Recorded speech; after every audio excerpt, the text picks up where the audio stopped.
Dale here with LittleRVrentals.com. Today I'm going to show you my little Bigfoot here. I'm going to replace the vent, this old vent, with a new fan-tastic fan. Okay, so this is the fan-tastic vent fan that I've got. It's the model 2250.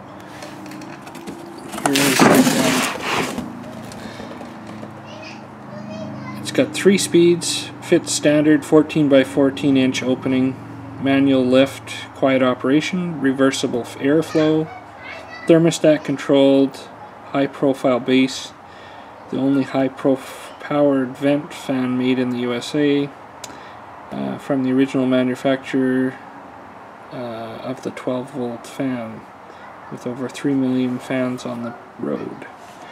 The voltage is 12 volt DC low amp draw. At high speed you're looking at 3 amps, medium speed is 2.29, and low speed is 1.86 amps draw.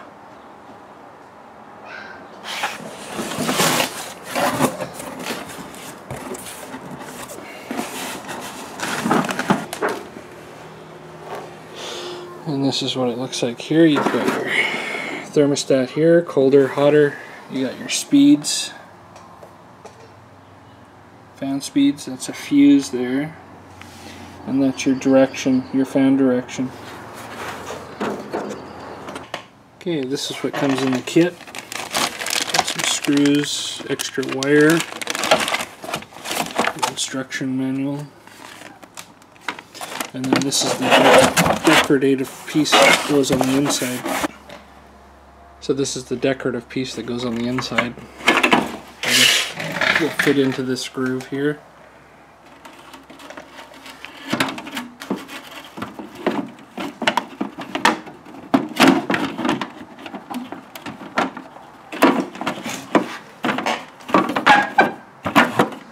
Just like so. So this will have to be cut down depending on how thick your roof is. So you'd have to measure from this point and find out how thick your roof is, so this will fit down, because obviously this is going to be too wide right now. That's what it'll look like on the inside. Okay, here we're up on the roof here. This is the old vent here, and this is another old vent. So because this one's the oldest one, I'm going to put the fan-tastic fan in the front.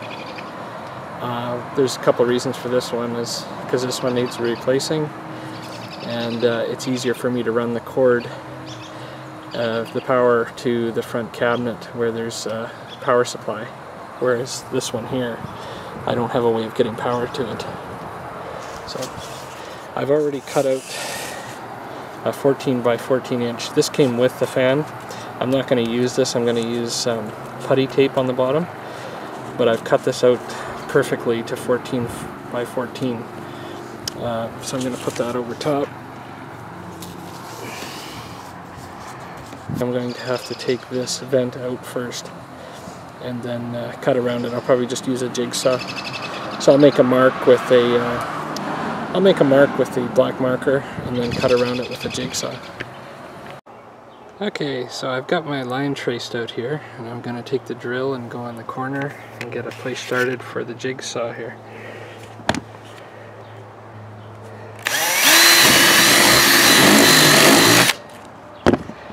Okay, now for the jigsaw.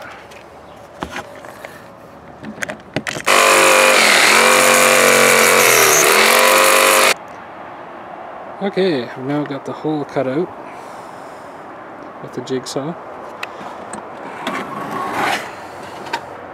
You want to make sure that the hinge part is towards the front of the trailer, so when it opens up like this.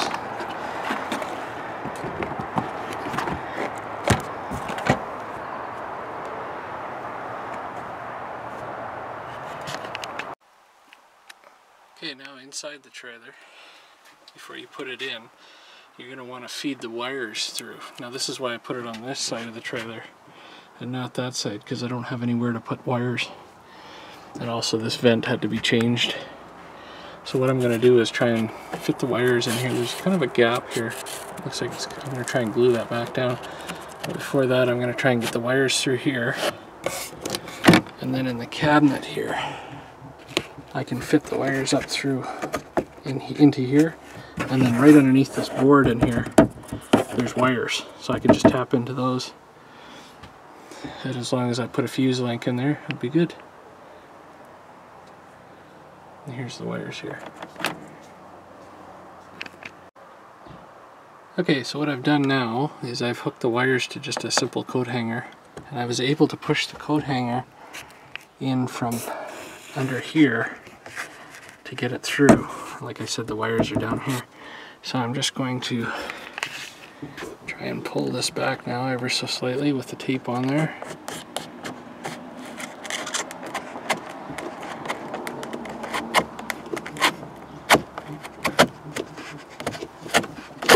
There we go.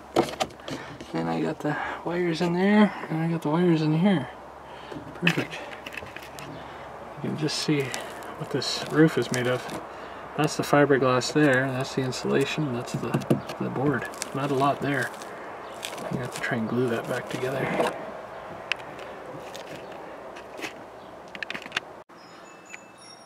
For some reason this the roof separated from the insulation here, so I've just glued it in as far as I could, and I've clamped it all down, so I'm going to let that dry for a few hours and then put the vent in. Fan-tastic fan,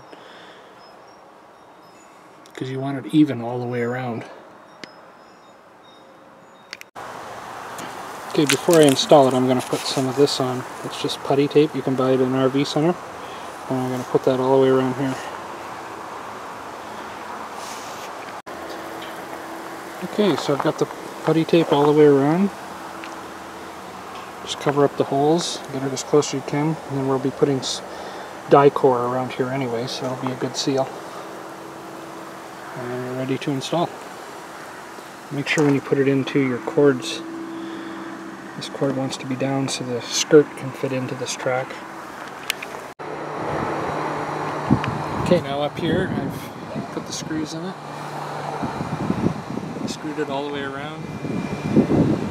And here I had to put a bolt. And I put a bolt in because it just wasn't sucking it down, so I put a bolt in just to hold it down. And I'll just put the die core all the way around here to seal it. So you want to put the die core around here and the die core all around the screw heads. But otherwise, it looks good, everything's tight.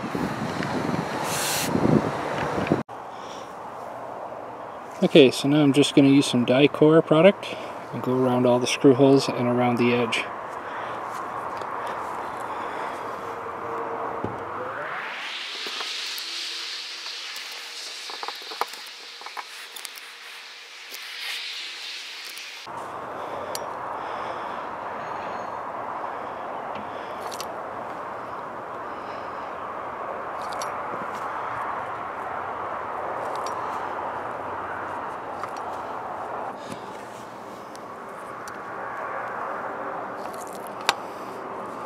Now this is self-leveling stuff, this die core, but I like to just press it down a little bit with your finger, just to make sure everything's covered. Spread it around just a little bit.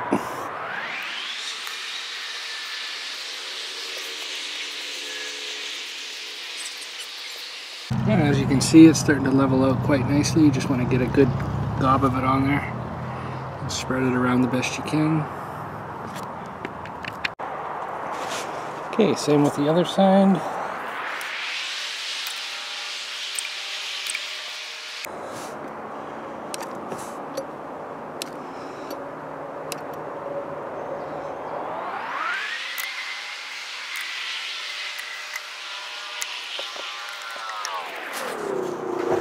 There we go. Again, just use your finger and spread it around, and then it'll self-level after that.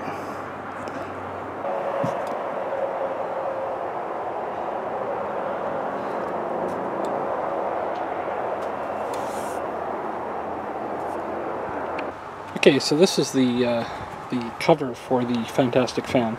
Now it comes this wide. You have to cut it down for it to fit.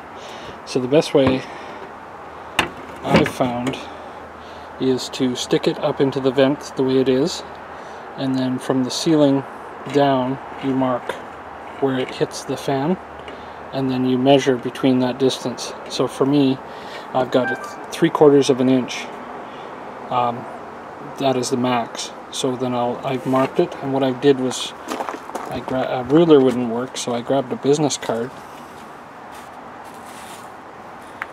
just a business card, and I cut it to 3/4 of an inch.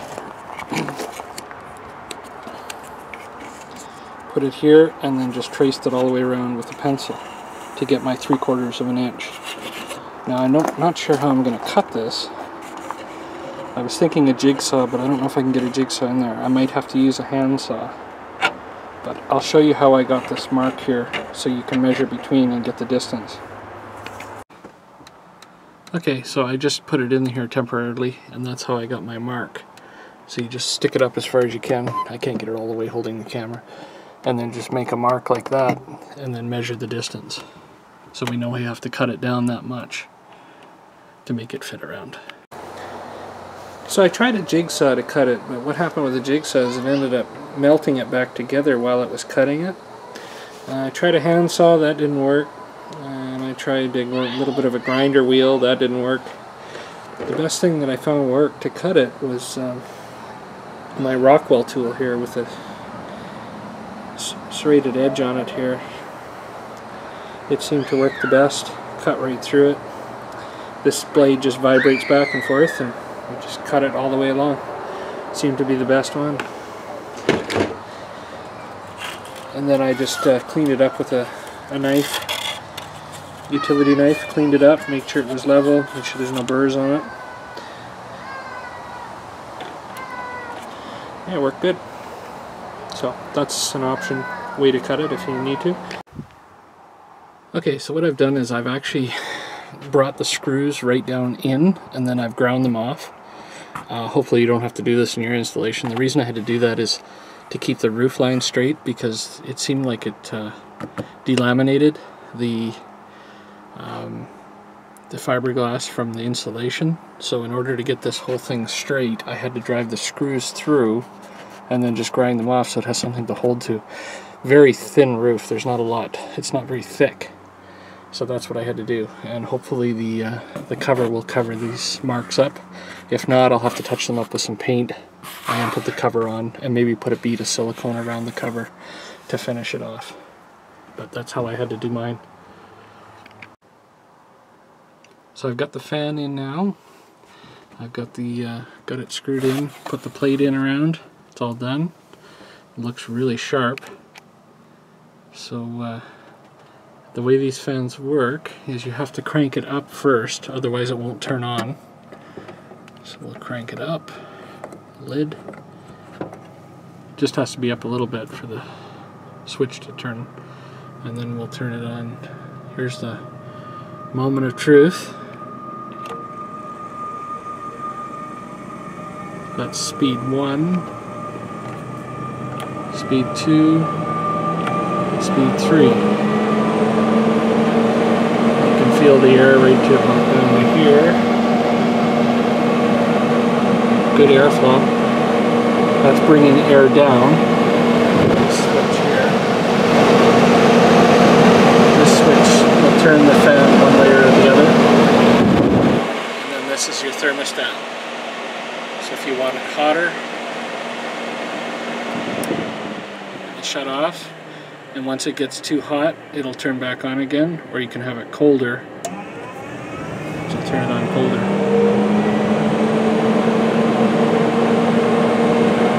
And then if you want it to the fan to reverse and take the heat out, you go neutral. Wait till the fan to slow down.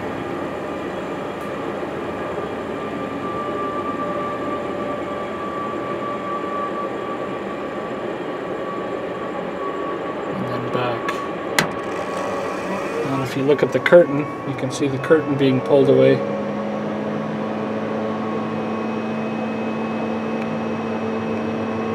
can actually feel it come out of the window here now. I feel a breeze coming through the window. So if you have a little Bigfoot or a little Boler trailer, you'll notice a big difference. It definitely is worth putting one in.